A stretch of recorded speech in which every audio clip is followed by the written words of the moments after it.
it's time to highlight her as our next diamond, and I'm really honored to take you through her journey. So Toastmaster Richie actually is a wonderful entrepreneur, and she has two initiatives with her. The first one is called Ra Consulting, where she supports businesses into growing from one phase to another phase. And she also heads something which is called as an ASAR initiative, which not only enriches the lives of people who need it, but she's actually into making that positive change into those people, especially the lives of underprivileged women and children living in urban India. So she's doing two great initiatives, and really proud of her. In the past, Toastmaster Richie has been the president as well as the treasurer, and she has encouraged a lot of us in terms of taking up the XCOM. She's been a guiding force for a lot of us in the XCOM roles. She's always been there, and her awards and recognitions are actually, there's a list. She's been a winner of evaluation contest at the club level. She's been the winner of evaluation contest at the area level.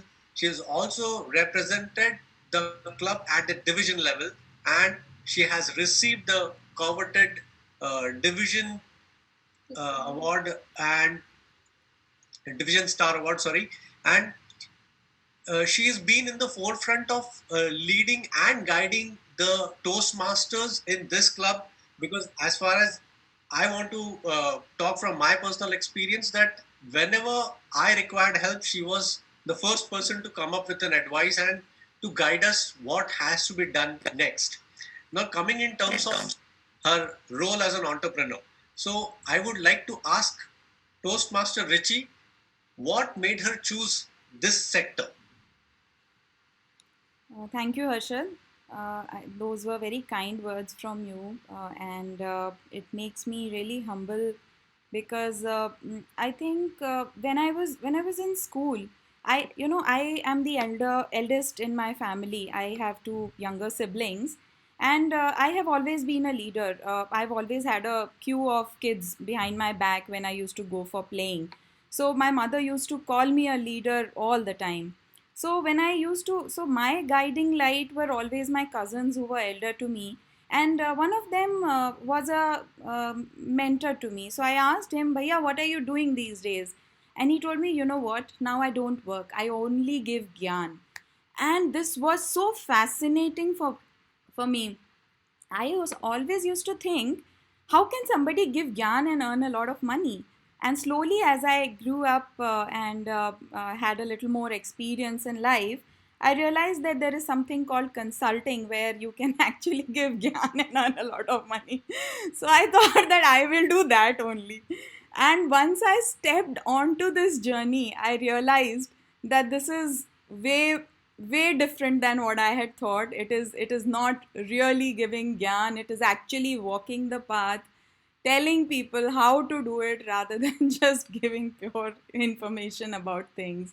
So it has been very exciting, and also I have observed some of my seniors at Amul during their course of life. They and after their work, once they retired from work, they have been consulting, and I used to look at them in awe because apart from the fact that they were very senior and they had a lot of weightage in the industry, when they used to come into the meeting room, people used to stand up and hear them out with a lot of respect.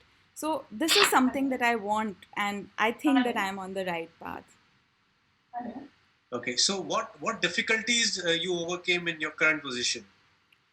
It's very simple, because these people, when they have worked for 35, 40 years in the industry, and now when they retire and start consulting, people look at them with reverence.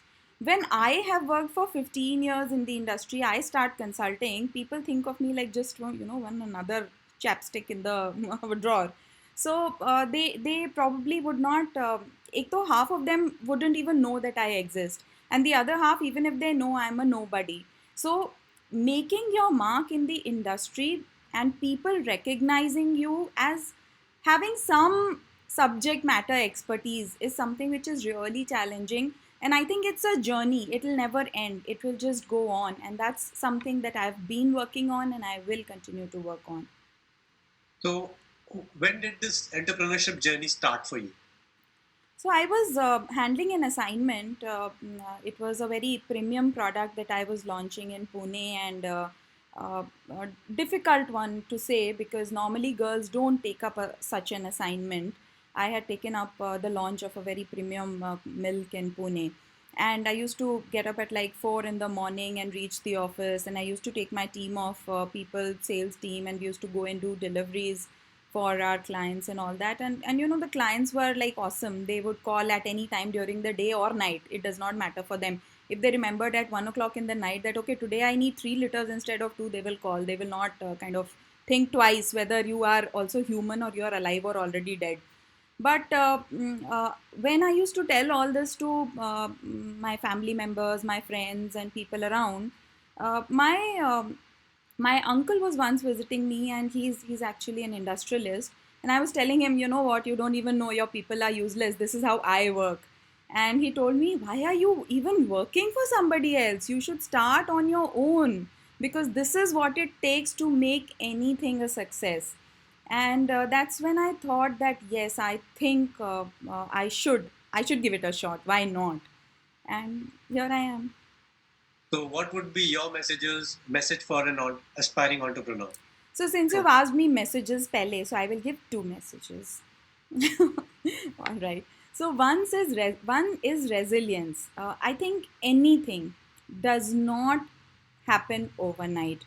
Even an overnight success takes 20 years to become a success. So we have to be resilient. We have to keep on doing and going. And I was so inspired. Thank you, Harshad and Smita, today for this amazing session of Miss Nisha today. And my question precisely to her was that she took almost 20 years to get the first order. Is it even logically possible to keep doing something and being at it for so long without getting the orders or without bagging a large client? I mean, would I survive? I would to just collapse midway somewhere. So resilience is really important. And the second very important thing that I want to share is that, see, there is no end to this. It is a rat race at the end of the day.